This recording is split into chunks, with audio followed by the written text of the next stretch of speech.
there are challenges, forces at play out there in the world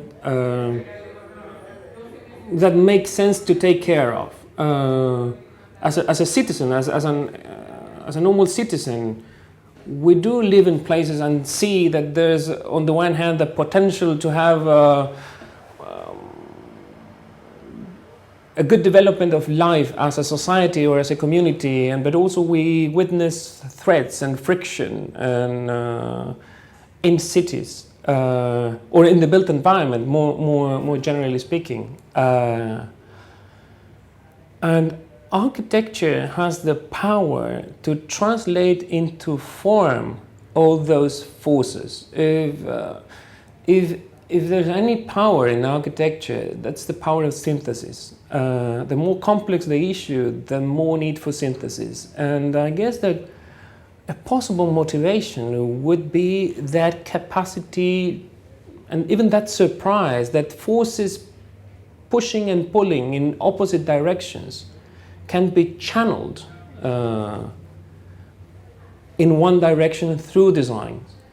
We describe Elemental as a do tank, meaning we use the city as a shortcut towards equality, identifying projects in the city, from public space to transportation, from infrastructure to housing, with which we can improve people's quality of life, and trying to match public goods or doing public goods through architecture.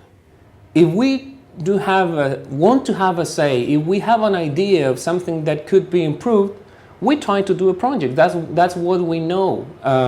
We try to, if there's not the client, we try to create the client. We try to identify funds and tackle issues that we think are relevant through proposals. We try to organize reality into a proposal key, not just an endless diagnosis. We're not a consultant. I guess at the very core of architecture is to organize information in a proposal key. Of course, we need a lot of talking, particularly with communities. You try to identify with the people what is the question more than what is the answer. What are the problems that we should be responding to? We don't expect from people the answers, just to identify correctly what they're expecting, what they're looking for, what are the issues that matter. I guess that one of the biggest challenges is to prove that architecture is an added value and not an extra cost.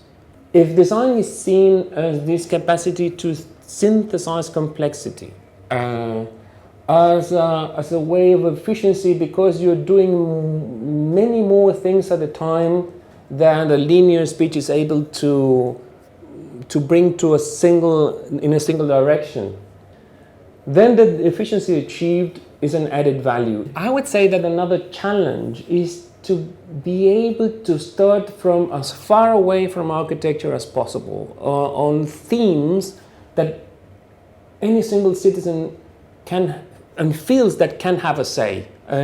So the problems that architects deal with do not belong to architecture. Every single person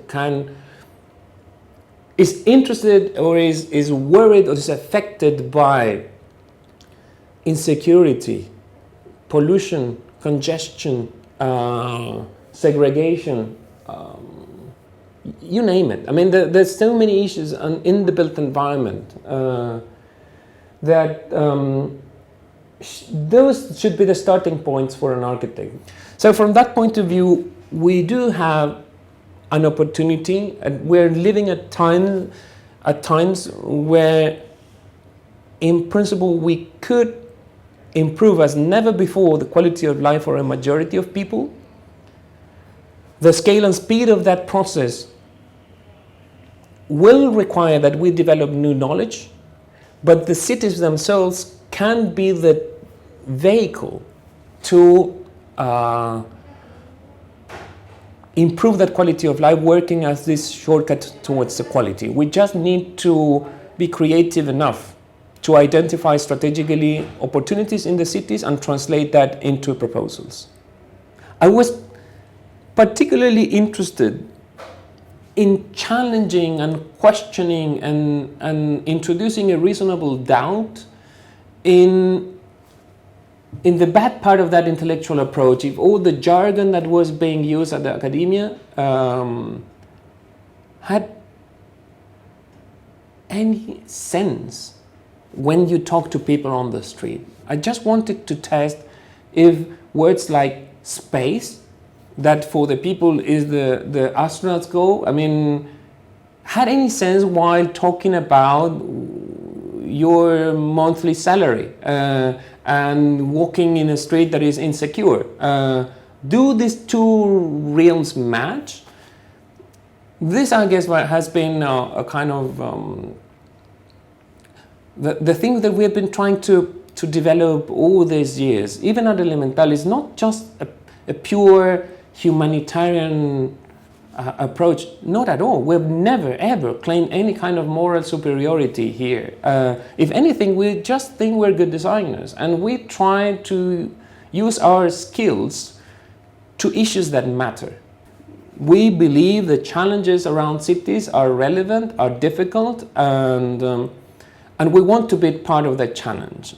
So if you believe something, you should be courageous enough so that if the decisions that you take do not follow the herd, well, go for that. And I guess we need more that kind of people being open to follow their own measures of success, their own beliefs. And I guess that it's at the very core of sustainability. It's not a technical scientific issue. We know what to do. We just need to be able to consistently and